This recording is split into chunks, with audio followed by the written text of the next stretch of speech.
Hi, this is Maginoni, and here is another edition of The Good, Bad, Disappointing. It's been a while since I've done this one, but I figured I have enough to do it. And there actually were a lot of good books.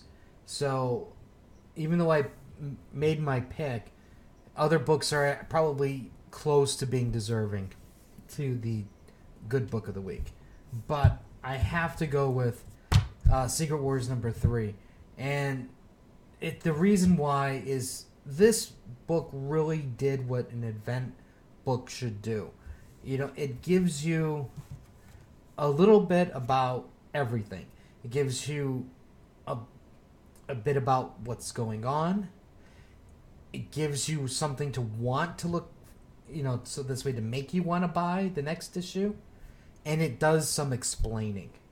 And this is everything that really made me realize that this is definitely my favorite book. If for those of you who didn't read the Avengers, while all of the incursions were going on, basically there was a storyline where Doctor Doom and Doctor Strange ended up teaming up, and they uncovered a possible solution to solve their problem. And Doom actually became god of this battle world, and they explain why and how. And not all the details, but it's basically they said like Doom and Doctor Strange know about the past. They know about the incursions.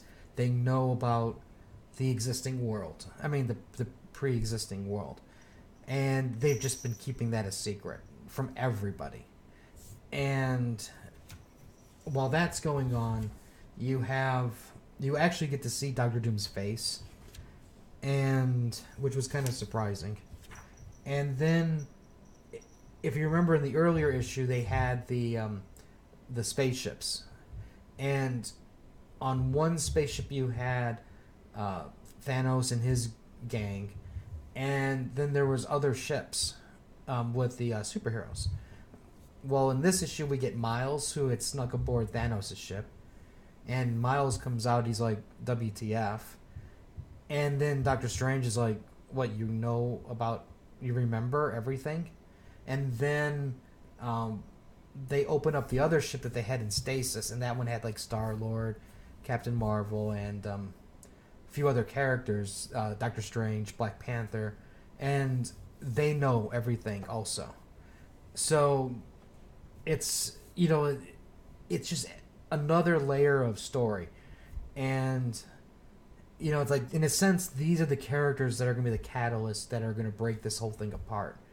And this is what just makes it exciting. This is Doom 1. Doom saved everybody, or not really saved everybody, but he saved what they could, by taking chunks of different universes, and they built it together, this battle world. And Doom being God, he was able to basically keep the peace. The art is phenomenal.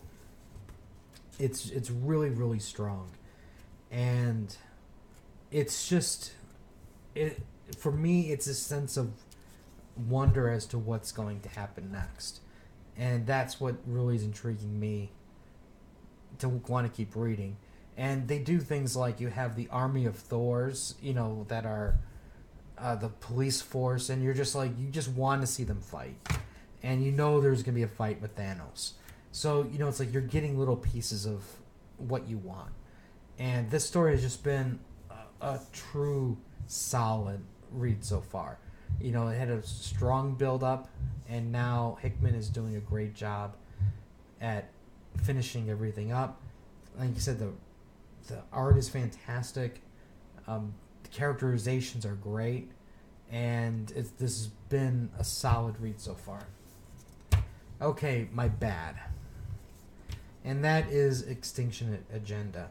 Now, I think for me, part of the bad is the art is just horrendous. I don't know which Cracker Jack box they got this artist from, but the art is horrible. It's just, there's times you have no clue what's going on. It's just basically a guy or a person standing there with no backgrounds. And what's going on is there's a plague that's been released, and it's killing off the mutants. And Doom knows that if these heroes leave their zone, go to another zone, then they're going to kill all the mutants. So he's basically condemning them to die in this one spot. And the X-Men being X-Men, they're not going to listen, and they're going to go to another faction to try to get a cure, which is of course going to cause issues. Now, in theory, this story should be something that I would have really, really enjoyed. But for me, the reason why this is being thrown on the bad list is, like I said, it's the art. It's just horrible. Like, even the interaction with Doom, it's just... Like, if you compare this scene with the other scenes in Secret Wars and other comics with Doom, it's just bad. And it's like, what backgrounds? It's either backgrounds are just like stuff that he's copied from other artists, or no backgrounds. It's just horrible. So most likely I'm going to drop this one. And my disappointing book of the week is Midnighter. Now, I really love the character Midnighter, and I think for me the reason why this was just disappointing was I secretly was really putting a very high expectation on the book. Now, I think the art was, I think, good. I mean, it had some really good things in it, in that it didn't have that look and feel of a traditional superhero title. And I appreciated that part. But, that being said, as I'm reading this thing, it's kind of like I started to develop, I don't know what happened on the next page. I mean, the last page. Then when I got to this thing here, where you're halfway in the book before they tell you the credits, I thought that, for just a moment, I thought that this book was done, and then I was ready to just close up shop. Mentally, I was ready to close. And I was like, oh, wait a second, there's more. And then it's like, now I have to get reinvested in the story.